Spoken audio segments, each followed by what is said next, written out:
Caleb is joining us from what city we do not know. Caleb. Wow. I'm in Auckland, New Zealand.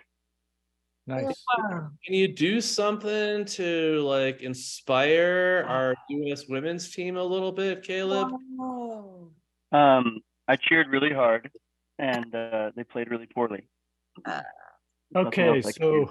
so I'd like to hear more about Recording in progress. your Rara speech. So anyway, welcome to the Louisville, Colorado City Council meeting of Tuesday, October 1st, 2023.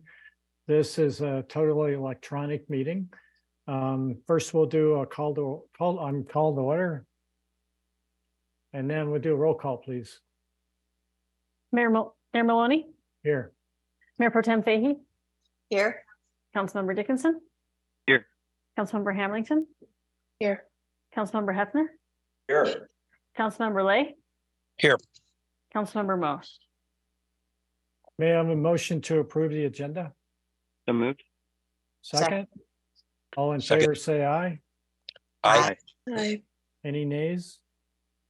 Public comments on items not on the agenda and items on the consent agenda. We do have a few attendees.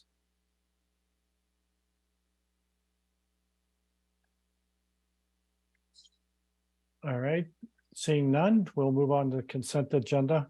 Are there any comments or motions on the consent agenda? Councilor Lay.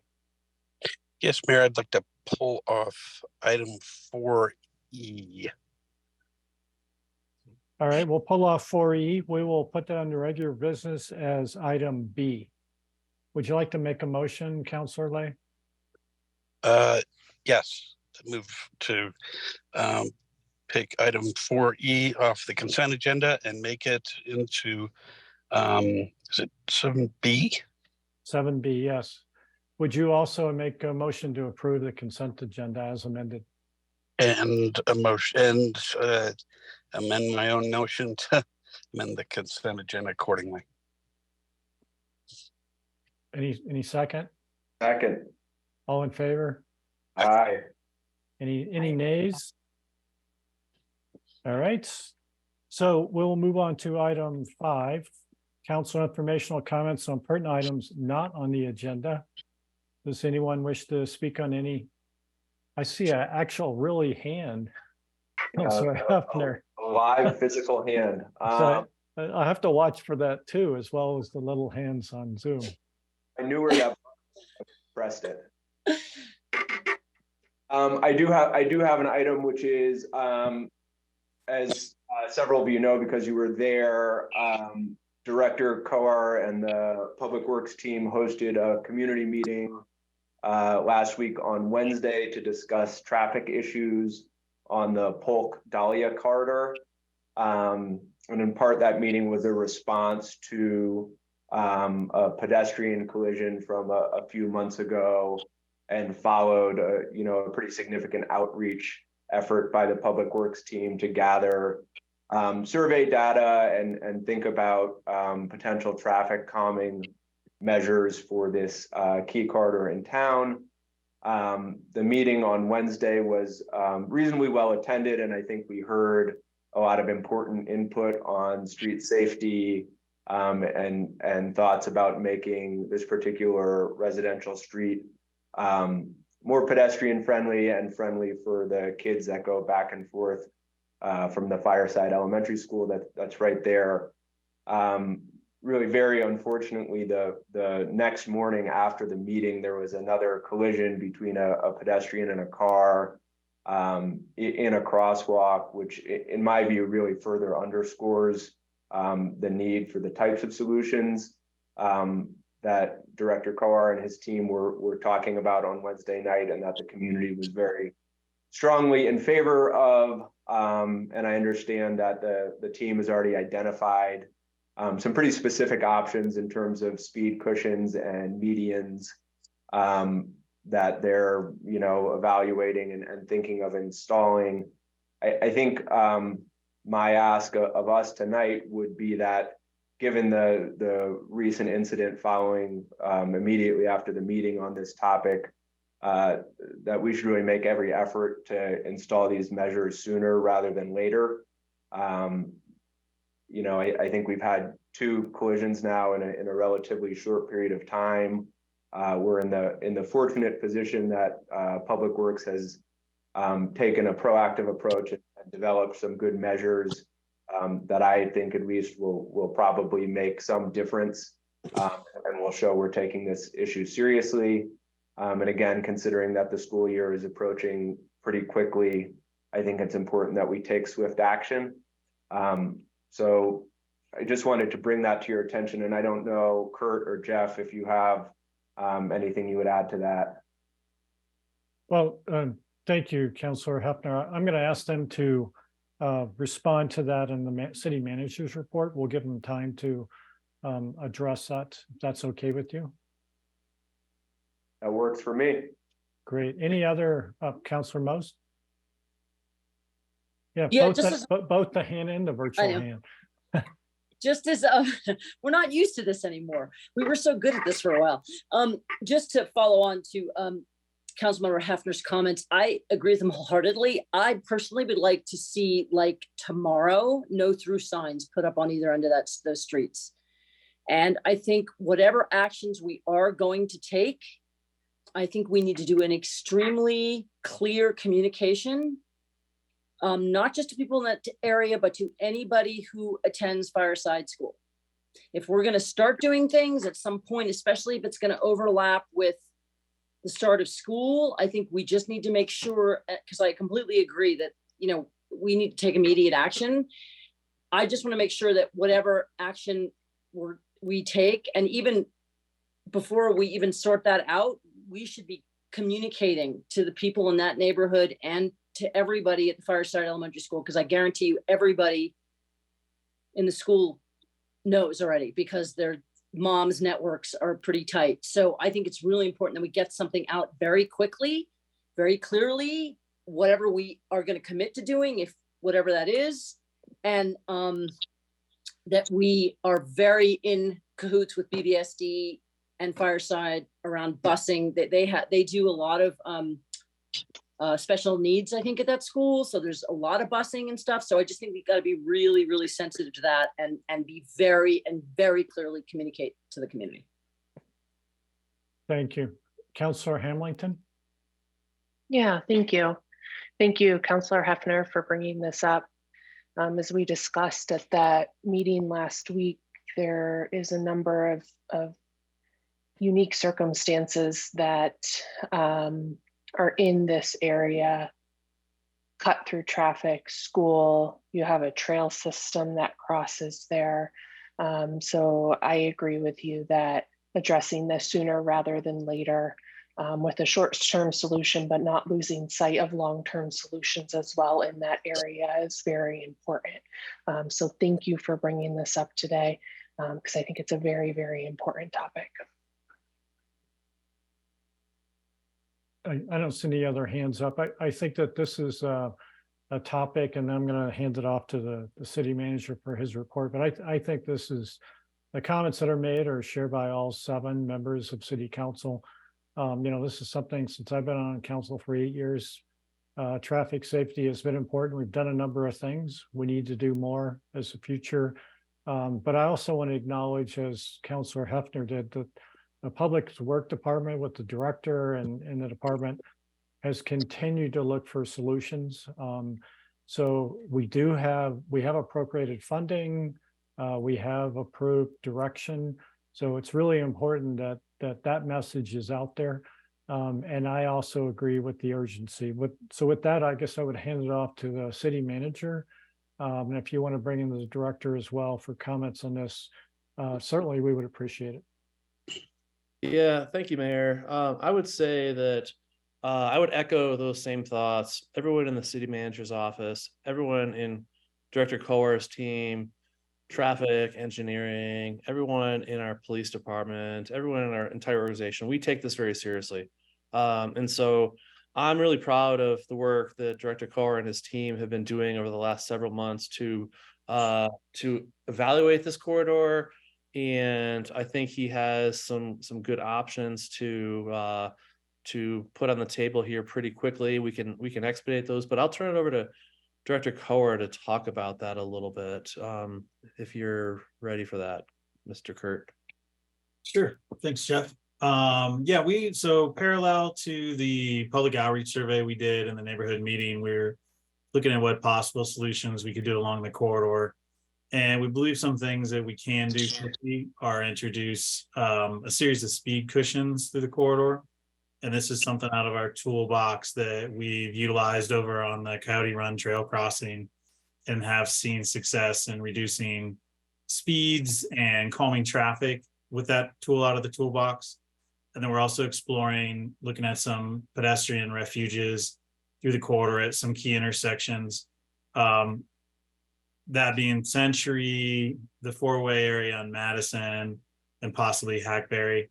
I want to say that part we're looking at those because there's a lot of dynamics with stormwater drainage and concrete, and we want to make sure we can deliver on what we're talking about here tonight within our existing approved budgets. But we think we can move quickly to put speed cushions in the next 30 days, and by the end of the year have some solutions in place at some of these intersections. And so we'll have further discussion with our team on those details, but that's roughly what we're thinking to calm this corridor as a next step for this corridor. And these have all been effective things we've done throughout the city and other areas. I would like to also bring in our partner, John Wilson with Louisville Fire. He's on the call here just to make sure that, we're getting all perspectives on all of this, because there's a lot of things around public safety, and fire medical response is one of them. So I would invite John to comment here as well.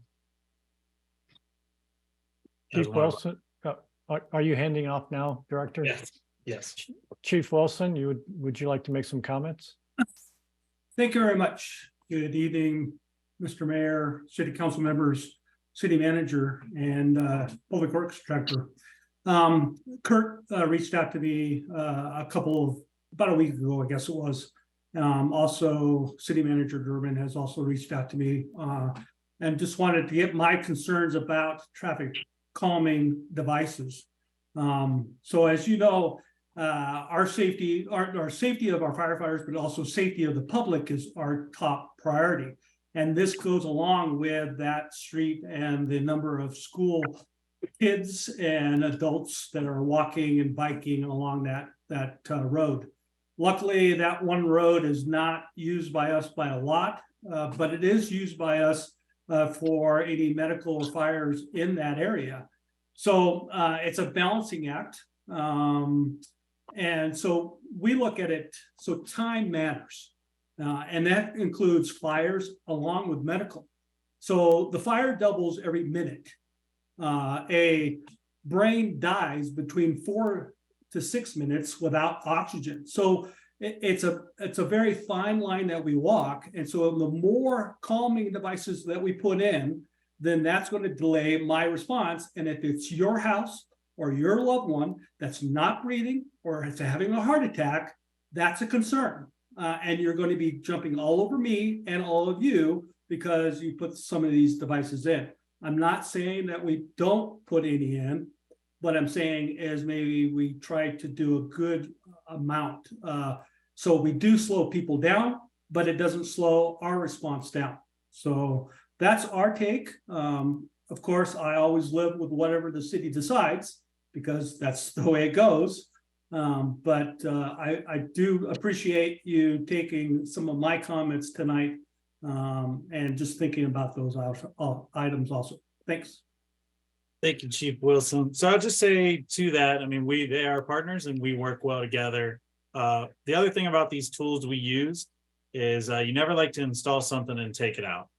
But these are tools that we can place along a corridor. If for some reason there's an unintended consequence that none of us could foresee, it's possible some of these things could be taken out in the future. We will be resurfacing this entire corridor in about 3 to 4 years. So at that time, we can reevaluate everything and decide what's reinstalled or if there's additional things necessary. But as I said, I think we can pivot quickly on this next iteration of the corridor with public safety and traffic calming and meet the goals of the neighbors and the council. I would just note one more thing, Mayor. Yes. I have had some good conversations with our relatively new police chief, Gutierrez, who is out of town celebrating a significant birthday with his family. And we've talked about enforcement and really making sure we have more visibility and more active enforcement out there. So on the law enforcement side, we're working on that end as well. So I just want to let you know that too. Thank you, City Manager. Do you have any other items that you wanted to bring up, or are you done with your report? No, sir. Nope. All right, thank you very much. Now we'll move on to item 7, regular business. First up is we'll be setting a public hearing on an item. So ordinance number 1855, series 2023, an ordinance amending chapter 5.08 of the Louisville Municipal Code concerning art gallery permits. And this is the first reading to set the public hearing for 8/15/2023. So I make a motion to approve this. Second. All in favor? Aye. Aye. Any nays? None. Now we'll move on to item 7B, which is from the consent agenda, approval of proclamation for Louisville, Colorado Italian American Heritage Day. And I will hand that off to Councilor Lay. Thank you, Mayor. I wanted to just pull this off because maybe a little of my own pride at being Italian American, or specifically quarter Sicilian. I think Council Member Dickinson can claim that as well. He may have a different part of his heritage, or a different percentage of his heritage. 1/4 Sicilian. Really? All right, there. Okay, I want Anyway. to know which quarter of each. Oh, my, yeah, my heart and my palate. I don't know what it is for Council Member Dickinson. At any rate, I'll be moving the proclamation, but I'll read it right now. Proclamation, Louisville, Colorado, Italian American Heritage Day. Whereas on the second Sunday in August, the Louisville Society of Italian Americans celebrates La Festa to honor the achievements and contributions of Italian immigrants and their descendants living in Louisville. Whereas the contributions and legacy of Italians and Italian Americans played a vital role in making Louisville the vibrant and notable city that it is. And whereas it is fitting and appropriate to proclaim a day to celebrate the contributions by the Italian community to our city. And whereas the goal of the day is to invite the public to the annual La Festa Italiana di Louisville to celebrate the rich culture that Italians brought to the city. And whereas such a commemoration will bring people of goodwill together to gain a greater appreciation for the roles played by Italians and Italian Americans in shaping our city. And whereas such a day encouraging cultural awareness will contribute to vital understanding and mutual respect for the bonds that hold our society together. And whereas Italian Heritage Day is inclusive for all members of the community and reaffirms the importance of celebrating a part of Louisville's mixture of cultural identities. Now, therefore, it be ordered by Louisville, Colorado City Council to hereby proclaim August 13th, 2023 as Italian American Heritage Day in the city of Louisville, Colorado. And so I would move for passage of the proclamation by the City Council. I will second that, being a 1/8 Italian. Any discussion? All in favor, say aye. Aye. Aye. Aye. Any nays? Seeing none, passes unanimously. Thank you very much, Councilor Lay. City Attorney's report. Thank you, Mayor. I have no report this evening. Thank you. Now we're on to item 9, council comments, committee reports, and identification of future agenda items. Seeing no takers, we're adjourned. Everybody have a nice evening. Thank you. Thank you. Night.